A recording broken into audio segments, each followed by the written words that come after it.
definite integrals and properties. So previous వీడియోలో మనము definite ఇంటిగ్రల్స్ని solve చేస్తాము.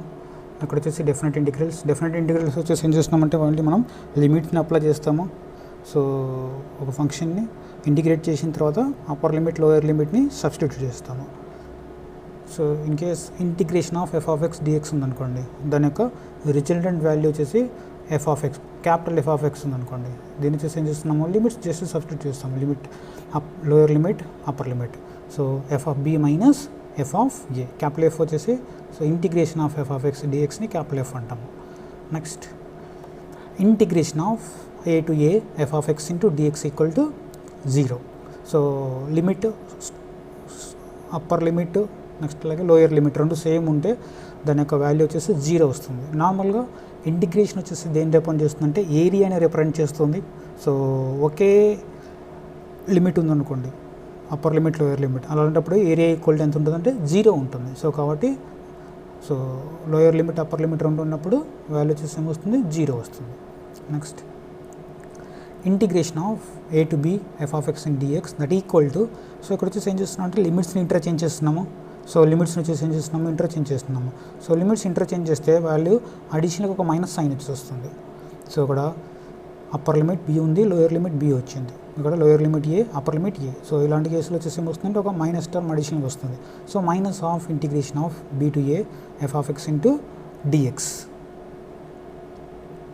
Next so in case A and B values వచ్చేసి ఎలా ఉన్నాయంటే ఇన్ బిట్వీన్లో ఒక సి వాల్యూ ఉంది. సో అలాంటప్పుడు వచ్చేసి ఏం చేయొచ్చు అంటే మనం లిమిట్ సో ఫంక్షన్ని 2 పార్ట్స్గా స్ప్లిట్ చేయొచ్చు. సో ఎలా స్ప్లిట్ చేస్తామంటే integration of A to B ఉన్న ఇంటిగ్రేషన్ వచ్చేసి integration A to C F of X DX plus C to B F of X into DX లాగా స్ప్లిట్ చేసి సాల్వ్ చేస్తాము.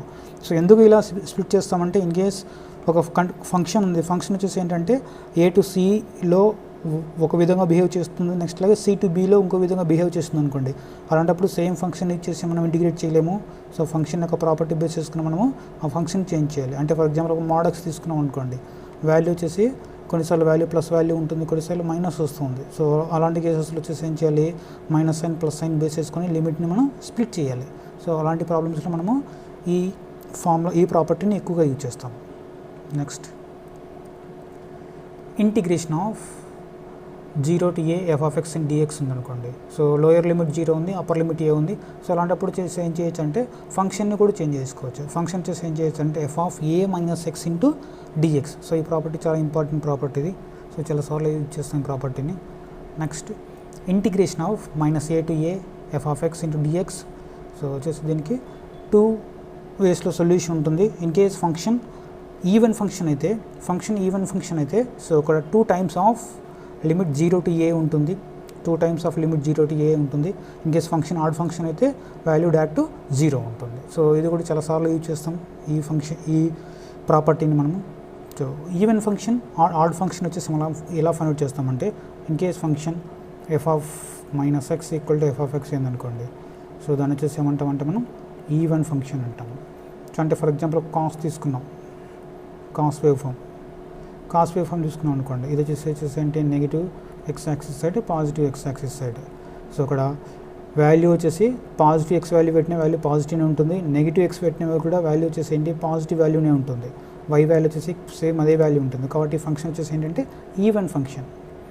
నెక్స్ట్ ఆడ్ ఫంక్షన్ వచ్చేసి ఎలా కనుక్కుంటామంటే so in case F of minus X equal to minus of F of X ఏందనుకోండి, ఆ function వచ్చేసి మనం ఆడ్ ఫంక్షన్ అంటాం. సో సైన్ ఫంక్షన్ తీసుకుంటే సైన్ వచ్చేసి ఆడ్ ఫంక్షన్. సో ఇక్కడ F of minus X term apply చేసినప్పుడు ఏమొస్తుంది, మైనస్ వాల్యూ వస్తుంది. ఇక్కడేమో పాజిటివ్ వాల్యూ ఉంది, ఇక్కడేమో మైనస్ వాల్యూ ఉంది. సో కాబట్టి వచ్చేసి ఏంటి odd function. So function even function అయినప్పుడు 2 times of integration of 0 to a into F of X in DX వస్తుంది. ఆడ్ ఫంక్షన్ అయినప్పుడు వాల్యూ 0 వస్తుంది. Next integration of 0 to 2a F of X dx ఉందనుకోండి, దాన్ని వచ్చేసి ఎలా రాస్తామంటే 2 into integration of 0 to a F of X into DX. So ఈ term ఇక్కడ ఏదైతే ఉంటుందో అది ఇక్కడ ప్రోడక్ట్లోకి వస్తుంది. నెక్స్ట్ సో చాలా ఇంపార్టెంట్ ఫంక్షన్ ఇది ప్రాపర్టీ. సో దీన్ని బేస్ చేసుకుని నెంబర్ ఆఫ్ ప్రాబ్లమ్స్ మనం సాల్వ్ చేస్తాము. So integration of A to B F of X divided by F of X plus F of A plus B అంటే lower limit plus upper limit minus X into dx ఉందనుకోండి. అలాంటప్పుడు వచ్చేసి ఏం చేస్తాం, direct formula 1/2 integration of upper limit minus lower limit. So for example ఒక function తీసుకుంటున్నాను, integration of 0 to π/2 F of sine X by F of sine X plus cos X into dx ఉంది. So ఇక్కడ observe చేసాం క్లియర్గా.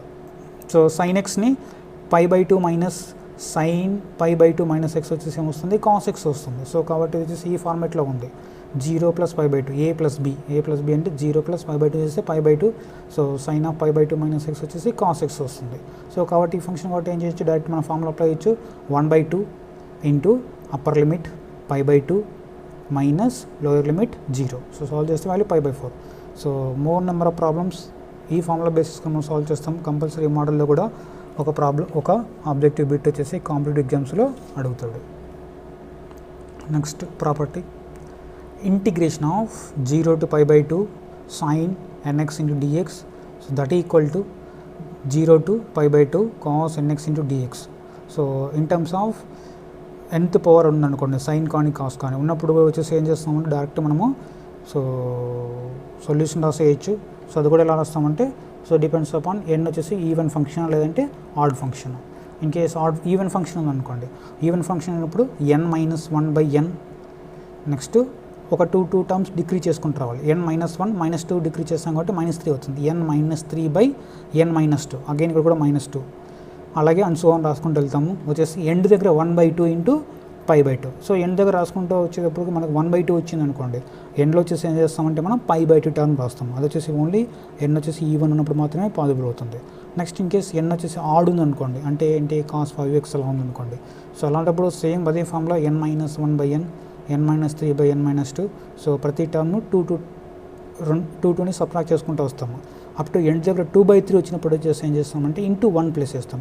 Even number ఉన్నప్పుడు π/2 వస్తుంది, odd number ఉన్నప్పుడు 1 వస్తుంది. సో ఇది కూడా చాలా ఇంపార్టెంట్ ఫార్ములా. దీన్ని బేస్ చేసుకుని కూడా మనం నెంబర్ ఆఫ్ ప్రాబ్లమ్స్ని సాల్వ్ చేయొచ్చు.